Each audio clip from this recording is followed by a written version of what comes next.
of the chest. There is a passage through darkness and mist to though the body sleeps, the heart will never rest. Never let a light go low. How you doing? So the can't see of my soul. Just a little light. Just a little light go low. Standing on up. Standing on up. All right. Standing on up. Oh, yeah. Get on down. Settle it. Settle it. Yeah, yeah.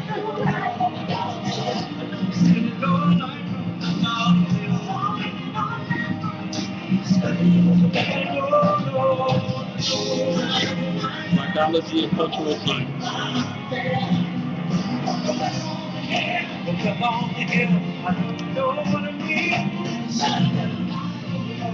Cultural science education.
Recognize it.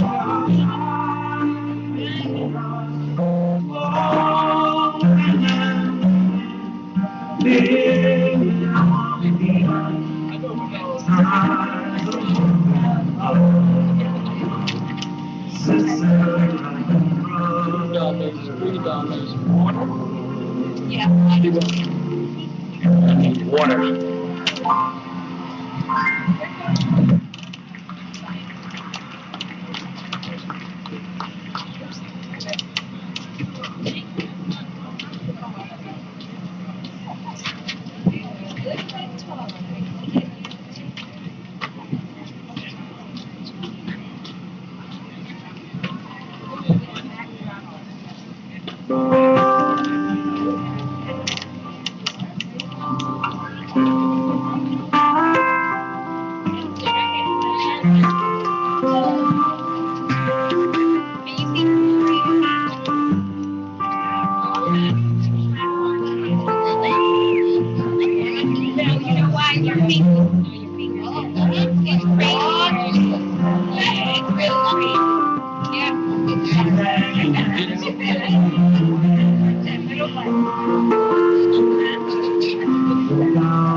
I bet you did.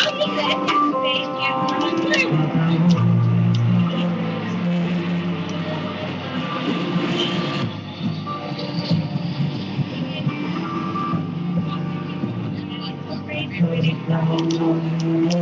Let me get you back. You got a back. I can get back. Yeah, right there.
Water.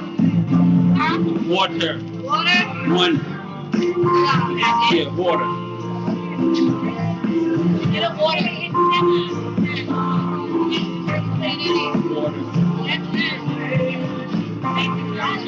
One is fine.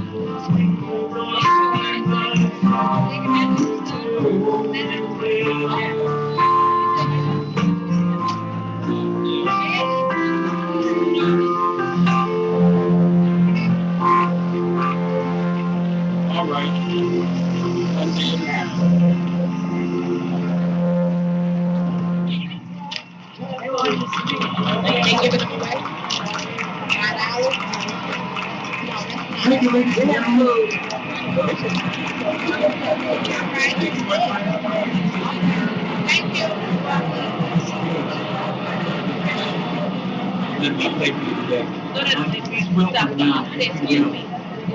Stop that. Beautiful.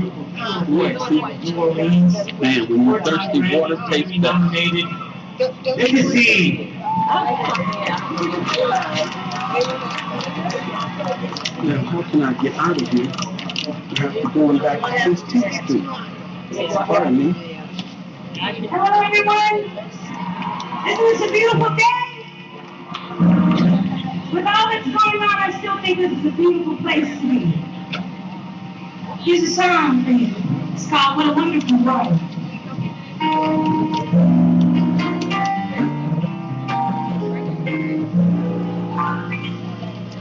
I see trees of green, red roses too. I see them bloom for me and you. And I think to myself, what a wonderful world. I see skies blue, clouds white, bright blessings, dawn to night, and I think to myself, what a wonderful world.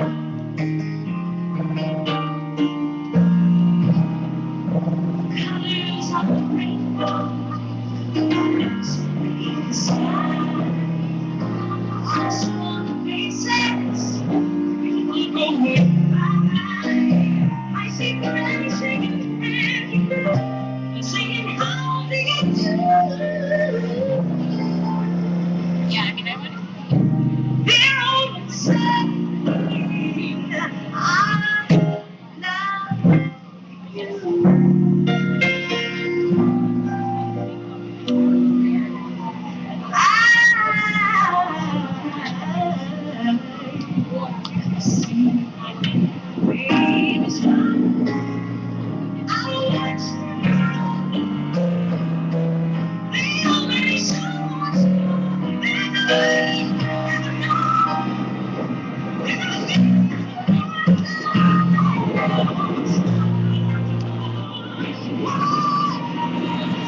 Till I said, wow, how wonderful.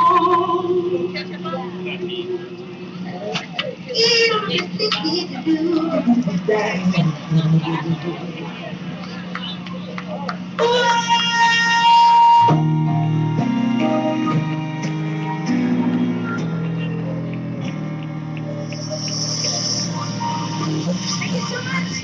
God bless you.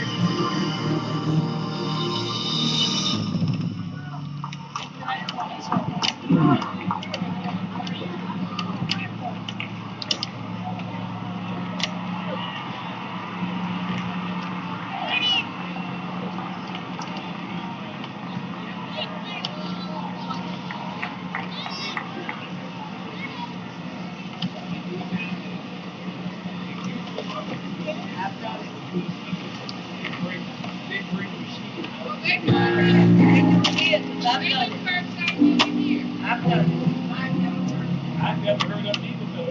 Yeah, I have went to curbside and got me in trouble. Yeah, I used to be opposed to yeah, that's what this was. And what happened was,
How would you see them live in the future? Yeah. I would see them having their own nation, having their own culture, being able to teach through their schools their cultures, being able to sit at the table with what would be considered the big eight countries in the world and have a contribution to be able to stand on their own as men and women. So they'd have to have like a whole economy and everybody. Yeah, whole economy. See, when you take a look at how we are seen in the future in the scientific or sci-fi movies, they see us in the future as still, or secondary to them. That can't be possible. Evolution of any people would evolve to the point whereas they would be able to own, operate, maintain, manufacture, and produce their own culture. As it was in the beginning, so shall it be in the end. In the beginning, we built the pyramids. We founded the concept of monotheism. We brought religion into the world. You see, so I see, as in the future, I see as it was in the beginning, the future will be as it was in the beginning. Yeah, we would, or have a school of thought that would maybe unify. Absolutely.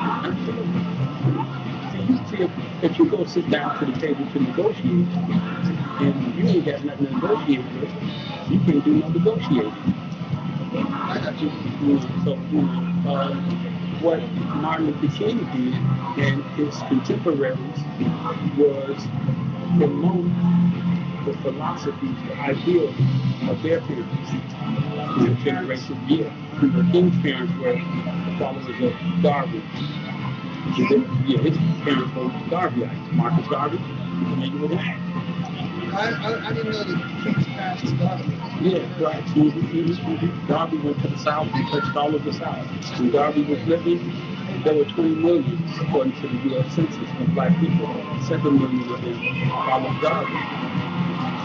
And his parents was amongst the 7 million. And so from that, they had to organize their own schools, churches, hospitals.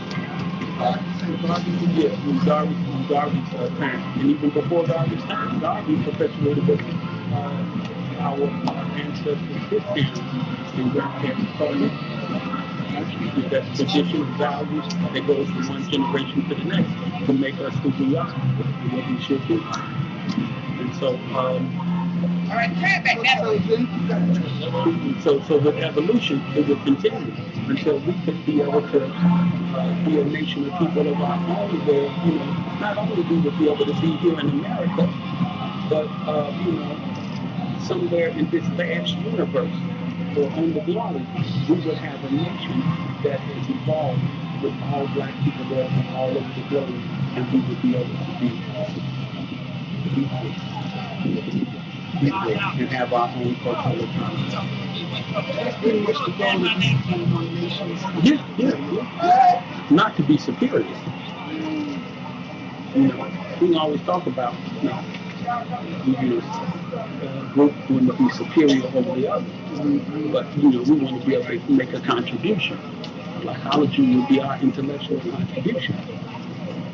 Right now, what is our intellectual contribution? No, I'm with you. You see, so, you know, we have evolved to this point. So if we wanted to, you know, pick, if we sat at the table with the big 8, U.S., China, Russia, France, I can't call not all 8 of them, but if we sat at the table with them to negotiate for our future and to give a contribution, we couldn't come up there and say, here's our contribution to sociology, because the people that made sociology. That's why. Would you say the majority of people who they don't think the term black. Black is a universal. Yeah, black is a universal term. I mean, I'm saying black people reject that term. Yeah, they do, because or scared of it, or they just feel like it's divisive. Well, because they're trying to appeal to somebody who is paying their salary. It's politically like correct. The average Negro walking. They want to be African American. African American. Yeah, it's politically correct.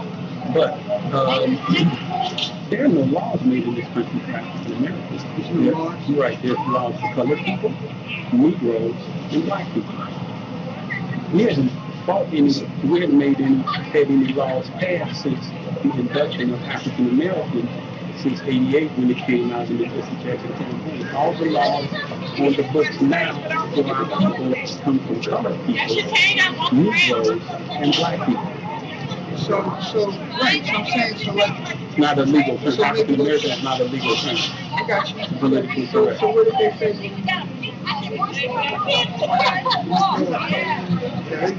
They could say Negro or colored, and colored is becoming a more fashionable term under integration because it's appealing to those who don't want to be black and don't like black. Black is powerful.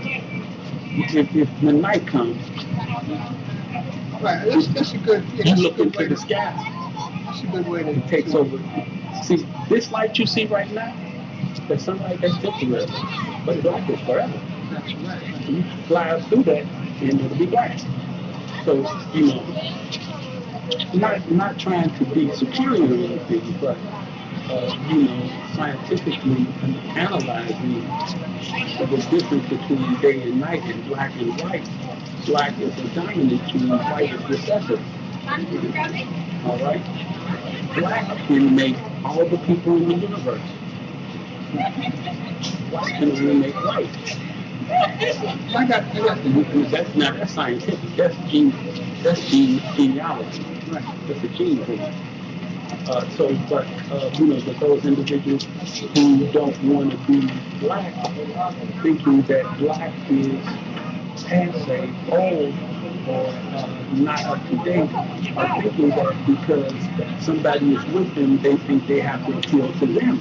But they need to learn to accept them for being black, and all that they are, just like that person wants them to accept them for being white and European and so forth and Asian and all. But how is it that they do that without saying it correctly? There's nothing called white allergy. Oh yeah, sociology, psychology, anthropology. No, but exactly, that's what I'm saying. But they call it by the name. Yeah, they do. She was saying so, like some do. Maybe it's just a matter of semantics. It is. Semantics makes all different. But there are groups who do say white allergy. They're marginal. Huh? They're marginal. So the white group that says white allergy, or white power, the Ku Klux Klan, the Nazi Party, the skinhead, they ain't being marginal. They have no voice they have no influential voice in society. Maybe behind closed doors. Have you ever read Francis Washington? Yeah. The ISIS paper? Yeah. So you agree that white supremacy racism is a global system? Right, but we're talking about two different things. We're talking about semantics. I'm saying the people who now in 2012, right, or 2011, actively say white power, they're marginalized, so that the white supremacy that we're really talking about exists under the they covert. It's covert. Covert, I mean, but it's just the matter of but if you went on... But the objective is... Yeah, the objective. I'm teaching a class, the psychology of racism at the Joint Douglas College. Where? It's the Joint Douglas College in Prince George County. Okay. It's an 8,200 professional place in Atlanta. So I asked the people in the class, where does the word racism come from? Which way we go back? And so, of course, nobody would know. Nobody who use it, we have some kind of understanding about it. So I tell them to type into the computer and find out where the word racism comes from. There were over 370 websites with white supremacy, racism, or some aspects of that, and defining the origin of racism, right? Taking it back to, a word that the Jewish population in Nazi Germany used to define what was happening to them, and the Nazi Party defining themselves and their power, 1936. Okay. So now, if they got 370,000 sites, if you type in there black people, it will be 370,000 sites. What does that say? That says that it exists. And it exists. White supremacy exists. And it exists covertly. Francis Wilson said one of the things about relationships with black people and white people is that it's not honest because there's very little conversation about racism, white supremacy, and then they don't talk about what they talk about when black people are not around. So it's covert. So politically so. So, and what are their aims? Their aim is to stay in power, to be on top. So when Obama got in office, one of their aims was to do very much. Black people, they put us on the back burner. Yeah, I mean, that was to be expected. Right. And so now, we came out here today to enjoy King and to do this. It's wonderful that we're all here and, we got white and black and Asian and everybody. But some folks didn't get the chance to enjoy their day. They turned it into what they thought it was, not turning it into giving us the credit and the recognition and the honor for what the brother said was right, and then giving us our just desserts, maybe even reparations.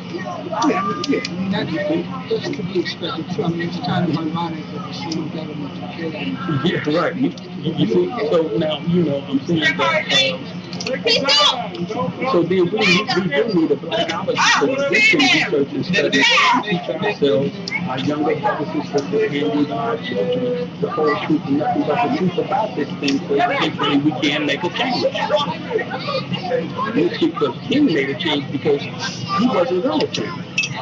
He knew that there was injustice, and he was about making injustice, come true. You see? So as a result, they killed him. you gonna be around? Well, my webpage is blackology.com, BLACOLOGY.com. I'm all out of cards and everything. You send the email to me, and then I'll send you a response. Yeah, we didn't. The reason I'm coming back.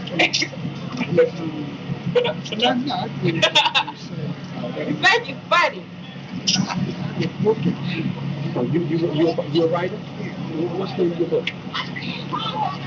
When you say, like, I agree with everything you say, except I'm going to disagree with one thing. But the name of the book is called Inner Civilization. Inner Civilization. If you haven't heard of it yet, it's what's your name, Doc? My name is Alan Dixon. Alan Dixon? Yeah. What was your school at? I went to school in Cambridge, William and Mary Law School. Okay. But also went to record, which when I was at Ansar University, Ansar University. Ansar Law. Yeah. In Brooklyn. Okay. So, but anyway, the thing is, the subtitle of the book is called Redeveloping Black Culture and Civilization. Okay. So we're on the same page. Since you're saying redevelopment, go, you was going to say something. Folks hear me talking all the time, but I want them to hear our people talk. The documentation of how our people think psychologically is something that I'm developing into a book itself. Because the term psychological refers to the justice, redemption, advancement of our people and the redevelopment of our culture, how we think from our culture. So, when you talked about redevelopment, I wanted to say about the redevelopment era, which was era. Yeah, we're in the redevelopment era now. Oh, era. Yeah, era. The redevelopment era began with the Haitian Revolution that was present. Before that, we had the Ma'afa, the era of destruction, which was through captivity and enslavement. Before that was wealth and prosperity, and before that, the black civilization. So right now we live in the redevelopment era. Yeah, and that's what it's about. It's a solid book. It's got everything in it. And again, we'll tell me so I can get it on here. So I'm gonna look you up. Okay. All right, I'm gonna look you up. Okay, that's good enough. You good? Yeah, that's good. Yeah. So basically, what Inner Civilization represents is a development of our own culture and our own civilization from within. And I mean that on 3 levels. Number one, from within our own imagination, within our own intuition and intellectual center. So, one thing we have to understand, we can't be civilized by another people, because civilization comes from within the heart of people themselves. That's psychological thought. The second aspect of this is that we're in America. So it's in the civilization, so it's a civilization within America, but also distinct at the same time. So it doesn't represent separation, it doesn't represent integration, it represents just being what you are. Autonomy. Yeah, standing. Everybody here has their own autonomy. You got, St. Patrick's Day for the Irish. The Jewish have their own holidays. the English represent and acknowledge that they're from England. Those who are from France, they're French Americans. So that's an autonomy. We have been. And that's the whole point. Is that what you're doing is very important. It's taking control of words and the language. And so let me say this third point. So I'm saying we're coming from the inside, from within ourselves, the essence of what we are, which is, like you said, the essence of the universe. Right. The dark matter, the dark energy. The fact that it can't be defined, it can't be limited. It's unlimited energy and power. Right. That's within us. It flows through every atom that we have. In that sense, in the civilization. In that sense, it's from within our own culture and our history. And that goes Africa, goes through wherever we were, wherever we are. And that goes back, whether it's southern Iraq, Persian Sumer. It doesn't have to be limited to the African continent, because as far back as you go, we're there. So I want you to say your name, because I'm getting close. Sorry, it's Alan Dixon. Alan Dixon. The name of the book is Inner Civilization. Inner Civilization. Redeveloping Black Culture and Civilization. You got an email, Alan? And if you go to innercivilization.com, okay.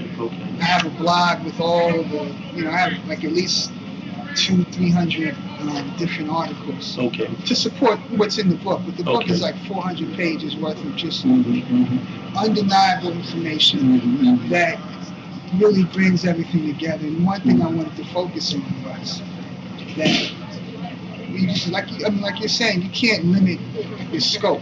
Limit the scope of who you are, because what happens here, and I think what happens with most of us in this country, is that subliminally or impliedly, what they tell us is that we began. We're talking about African Americans, right? Right. We began with slavery, and so they can control and define and shape who we are, because they pretty much wiped out what happened before. If they didn't wipe it out, they blurred it enough where we don't know. Right. And then the other trick they'll usually use is say, you're not descended from Nubia, you're not descended from Egypt, you're not descended from these other places that I was talking about. Right. You're descended from, Gambia, etc., West Africa. Right. But when they talk about their history, you look over here, see here, but you have all the monuments that are pretty much reinterpretations of Greek culture and architecture. Absolutely. Now, do we ask them, can they trace their descendancy back to Greece? No, and they can't. They don't. They go back to Germany, they go back to Great Britain, etc. But that's not even the point, because they didn't frame it that way. But we allow them to frame things through descent and lineage. We're talking about 6, 7, 8, 10,000 year culture that goes beyond direct descendancy. It's talking about what we need to develop here. That's right. So whatever we can pull from, doesn't matter. You can't limit it to just this direct descendancy. Not saying that we're not connected, by descent. Right. But you can't just go by, my family's from Ghana, my family's from here. Right. Because the question comes up, where did the people from Gambia come from? And then you go into your history and you realize that they came from Nubia also. There's a migration in the 10th century from East Africa to, because we see north-south, we've been taught that. Right. But there was an east-west corridor of trade and the caravans, etc. that constantly flowed back and forth. Before the Sahara started spreading, especially, but it still stayed under the Sahara, and that's where Mali and these other cultures sprang up along this route. But anyway, so I'm familiar with that. So if you say, okay, I'm only from West Africa, well, where did your ancestors from West Africa come from? And then you go back to Sudan and Nubia, etc. So the point is, not limiting us, expanding our minds, expanding our history, expanding our scope. Right. And what I'm thinking, and when you're saying that, is that not only not limiting ourselves, but our genius and creativity that still doesn't belong subserviently to anyone but us, who in this new redevelopment era have created a new black man. So we need to be able to, you know, Africa ain't never been named by our ancestors, nor us. Africa only comes from Morocco to Egypt. It's just a strip of, you know, maybe 200 miles. Below that is the Sub-Sahara. But Africa was introduced by the Greeks and the Romans fighting Carthage, because they came in on the people are free, and so when they called them free, and then Africa, and then Africa. So, but that wasn't a name that we, our ancestors, the contemporary brothers and sisters there, they ain't named the land yet. So now, you know, all of the new ideals that go back to Africa come from the U.S. and the Caribbean. Because what colonialism did to our people on the land with such great devastation, they have yet to even think about what they want to name it. And we haven't either, because we have been culturally conditioned and miseducated. So, and that's the long road that we have to travel. We gotta. The long road that we have to travel to re-educate ourselves fully. And I'm not talking. You know, I got. There's a chapter. Yeah, we have to do some creating. Third to last. Right. And some, you know, some thinking and some creating to back it up. Right. The third to last chapter I have is called Developing Black Thought. Right. Yeah. You a blackologist yourself, man. Appreciate that. Look, you know, you wrote a book in blackology. You get a degree for writing a book. You're already a doctor anyway, so you would get a doctorate in University of Blackological Science.